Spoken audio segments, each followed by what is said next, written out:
Deus abençoe a todos em nome do Senhor Jesus Cristo. Eu gostaria de trazer para a nossa meditação nesse vídeo aqui, já que nós chamamos esses nossos vídeos de chaves do Evangelho, são escrituras que destrancam nas nossas vidas segredos que nos abençoam, né? Nós estamos sempre em busca de ser abençoado e de não estar contrariando a Deus. Só de não estar contrariando a Deus, isso é uma grande bênção.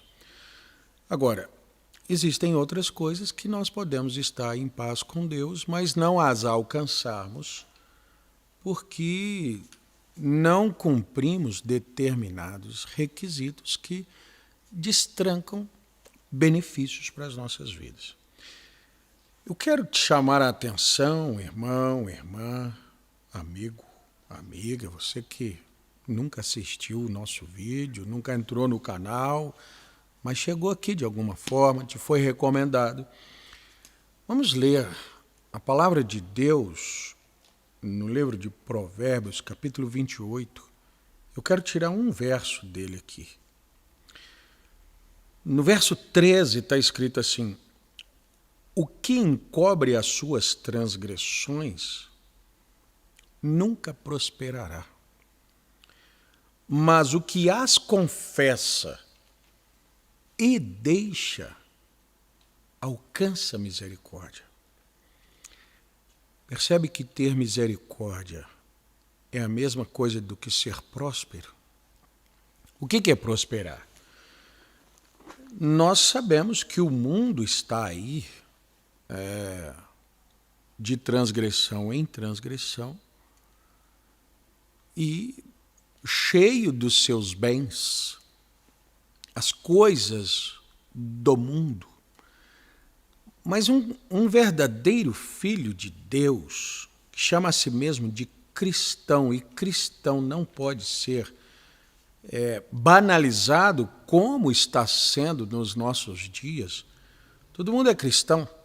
Se eu não sou comunista, eu sou cristão. Não.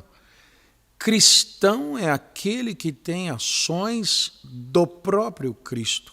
Já dissemos isso aqui. Então, o cristão não pode banalizar esse ser, essa atuação. Nós não podemos olhar para as coisas do mundo como a prosperidade, tal como tem sido incentivado pelas igrejas, pelas religiões.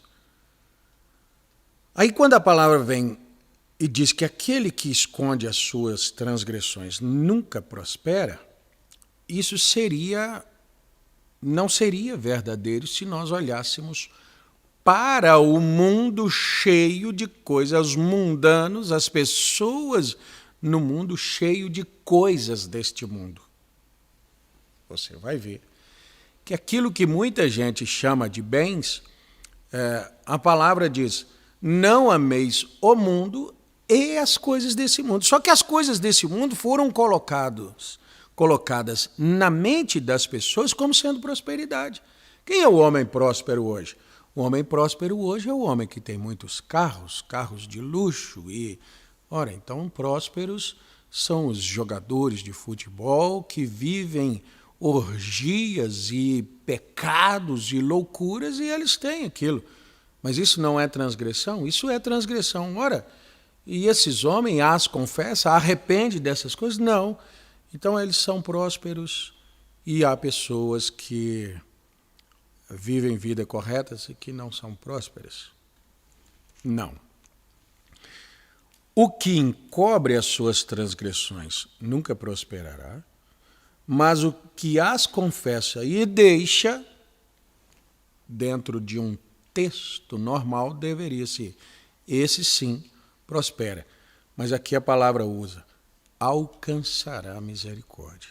Então, alcançar misericórdia, estar em paz com Deus, ter a liberdade de adentrar as coisas espirituais, conhecer os mistérios de Deus, envolver-se com o reino de Deus, aí está a verdadeira prosperidade. Nós podíamos fazer um paralelo entre a vida do profeta João Batista e os prósperos homens desse mundo. O que João tinha que dava a ele a condição de pelo menos entrar nessa disputa? Nada. Então ele não era um homem próspero? Era um homem cheio das misericórdias de Deus, era um homem conhecedor do segredo, do mistério, era um homem de companheirismo com Deus, de intimidade com Deus. Jesus o chamou de o maior dos nascidos de mulher. Mas não era um homem de abastanças naturais, de coisas desta vida. Nós podíamos tomar a parábola que o Senhor Jesus Cristo conta entre o rico e Lázaro. O rico morre com celeiros abarrotados de provisões, de commodities, de tudo, e o Lázaro morre mendigando à porta do rico. Quando os dois passam para a dimensão espiritual, esse rico está no inferno clamando por uma gota d'água e não consegue. Seus lábios estão ressecados, ele está necessitado de um pouco de refrigério, e ele vê esse Lázaro no seio de Abraão. E diz: Pai Abraão, permite que Lázaro molhe a ponta do seu dedo e pingue uma gota d'água nos meus lábios. A resposta vem como: existe um abismo muito grande entre onde você está e onde Lázaro se encontra. Qual dos dois era, então, naquele momento, mais próspero? Na terra, não se podia fazer comparação entre um e o outro. Lázaro não tinha nada, um mendigo. Mas agora, com Deus, esse Lázaro era o grande homem. Quando nós encobrimos as transgressões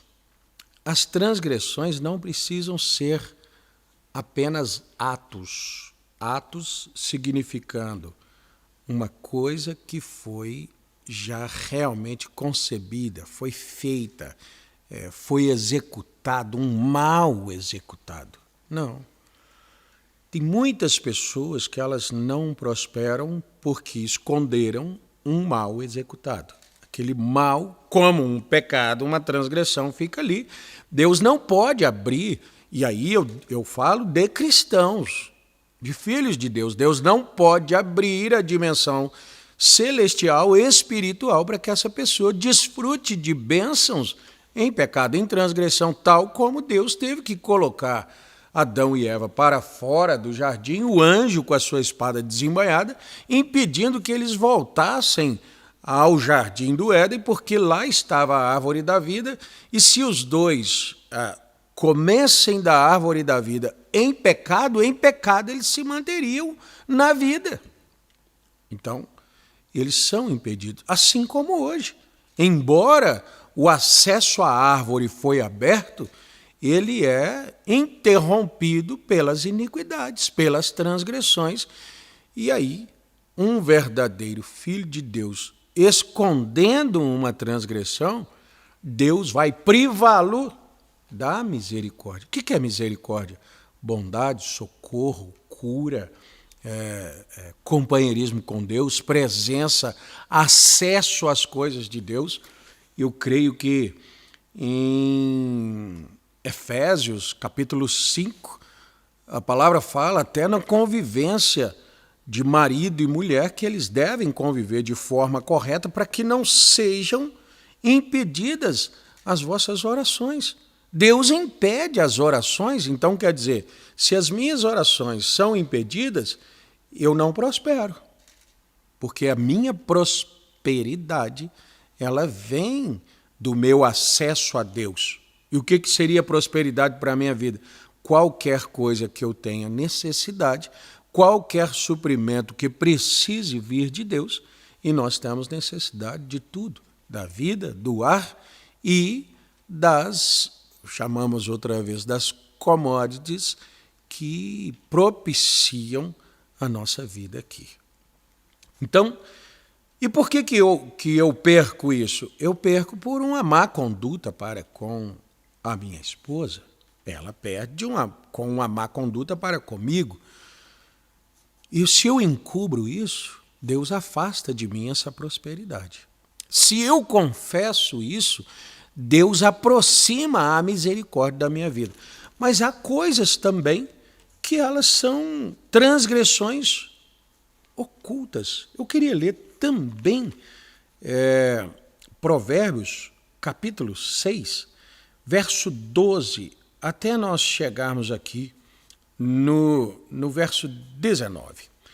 Verso 12 diz assim: o homem de Belial, homem vicioso, anda em perversidade de boca. Você percebe que quando se precisava de uma falsa testemunha, chamava-se testemunha de Belial. Acabe e Jezabel contra Nabote, elas chamam umas testemunhas de Belial. Ele anda com perversidade na boca, mentira, engano, coisas que não são completamente a verdade e também não parecem completamente mentira, enganosas. Acena com os olhos, fala com os pés, faz sinais com os dedos.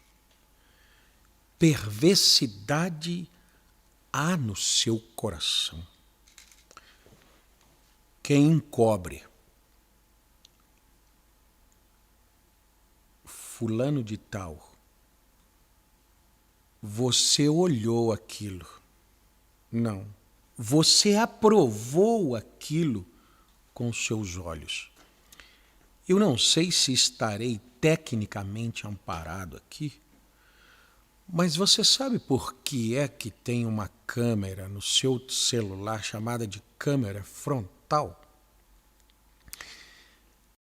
Essa câmera, ela está vigiando suas reações faciais de acordo com aquilo que você está vendo. E por detrás dessa câmera estão os logaritmos, ou algoritmos. Uma dessas duas palavras explicaria isso.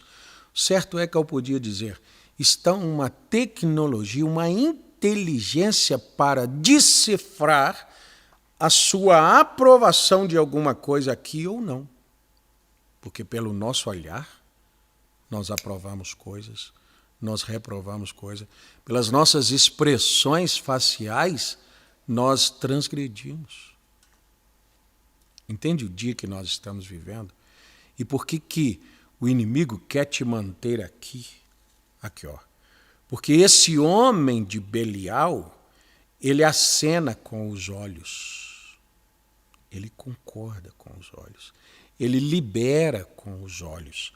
Ele nega com os olhos.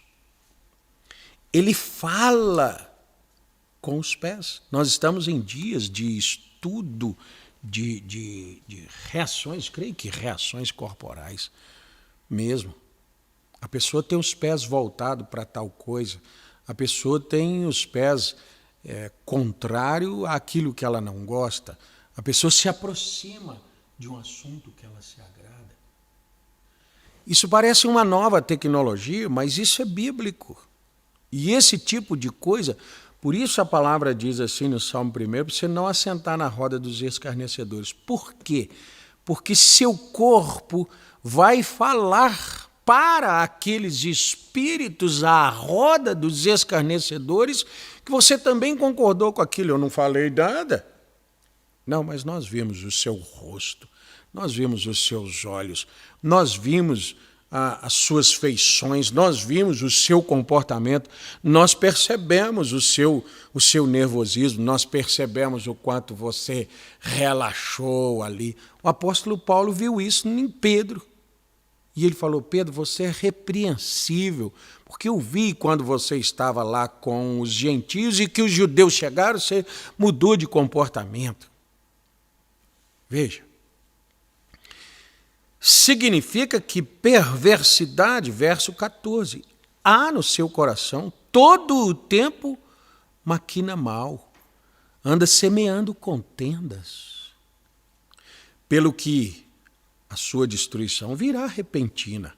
Repentinamente, subitamente será quebrantado, sem que haja cura. Quem encobre as suas transgressões não prospera aqui. A destruição virá repentinamente, subitamente será quebrantado, sem que haja cura. Estas 6 coisas aborrece o Senhor. E a 7ª, a sua alma abomina: olhos altivos, língua mentirosa, mãos que derramam sangue inocente, coração que maquina pensamentos viciosos e pés que se apressam para correr do mal, e a testemunha falsa que profere mentiras e o que semeia contenda entre irmãos.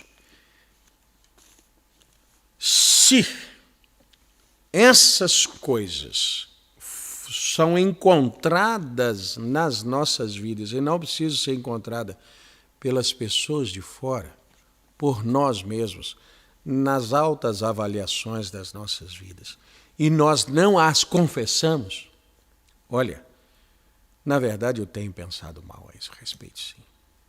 Na verdade eu tenho desejado mal a seu respeito. Aquele dia eu fiquei feliz com a sua derrota. Realmente eu falei sobre isso. Às vezes nós falamos coisas aqui e não sabemos que lá daqui a alguns anos os nossos filhos serão impedidos de terem, quem sabe, o seu bom emprego, porque aqui nós criticamos, até enquanto não tínhamos filho, nós criticamos o filho preguiçoso do fulano. Nós falamos disso, nós falamos daquilo. Essa língua que está constantemente proferindo, tudo isso são transgressões e prosperidades impedidas, não alcançadas lá adiante, e a gente nem sabe por quê. Mas eu nunca fiz isso, eu não tenho um pecado escondido. Olha aqui, se você tem uma inteligência por detrás de um celular, não é Deus muito mais tecnológico do que todas as tecnologias descobertas agora, recentemente? Já não falava a Bíblia Sagrada dessas expressões faciais, desse olhar, dessa língua que profere coisas, e isso impede tantas pessoas de alcançarem aquilo que elas lutam tanto. Por isso, o cuidado para com as nossas vidas. E confessar, às vezes, não é só ir lá naquela pessoa e dizer para a pessoa: eu fiz isso contra você. É você confessar diante de Deus que eu faço isso. Meu Deus. E eu aqui pensando tal coisa, hein? Meu Deus. E aqui eu maquinando como enganar aquilo. E aqui eu pensando como sair de liso por causa daquela situação. Meu Deus, mas por que eu falei tal coisa? Deus, por que eu tenho olhado para tantas coisas e permitir os meus olhos aprovarem? Podemos fazer um teste tecnológico, mecânico, palpável, ver coisas, manifestar expressões e perceber se elas não voltam depois como sugestão para você. Ouvir coisas, falar coisas, estar em determinados ambientes, você vai trazer pessoas com aqueles ambientes todas as vezes. Por isso, o cristão não ama o mundo, nem as coisas do mundo, e nem se detém na roda de escarnecedores. Não se envolve com essas coisas. E a roda dos escarnecedores ficou muito fácil hoje, né? Quantas pessoas estão aí para zombar do que é verdadeiro, para zombar do que é Deus, para zombar dos princípios que são os pilares das nações, os pilares da humanidade. Está aí tudo para ser atacado. E quantas vezes, por causa disso, vir muito graciosamente, gracejos, hilariamente, nós aprovamos isso. Com seus olhos aprovam, com seus pés falam, com as suas mãos falam. Nós podíamos mudar completamente e irmos lá para o Salmo 103 e dizer: bendize, ó minha alma, ao Senhor, e tudo que há em mim bendiga o teu santo nome. Se tudo que há em mim tem a capacidade de bendizer o nome do Senhor, minhas mãos podem dizer, meus lábios, meus olhos, meu ser pode dizer, tudo que há em mim também tem a capacidade de trazer essa perversidade, de maquinar esses males, de impedir a minha prosperidade. Mas quando eu confesso isso, eu falo, meu Deus, isso é verdade, eu estou nessa condição. Aí eu alcanço misericórdia, e alcançar misericórdia é Deus tirar a consequência dos meus feitos, mal feitos, e trazer a graça de eu ter bens feitos, bens cometidos, e, portanto, colher aquilo que plantei. Que Deus abençoe a todos nós, para que nós façamos nas nossas vidas autoanálises, purificações, eu diria faxinas, limpezas, deletemos os males arquivados nas nossas vidas, e a prosperidade de Deus, que é entrar na mente de Deus, que é alcançar o inatingível, nós termos essa graça novamente, pela confissão das nossas transgressões. Deus os abençoe. Até nosso próximo vídeo, se Deus quiser.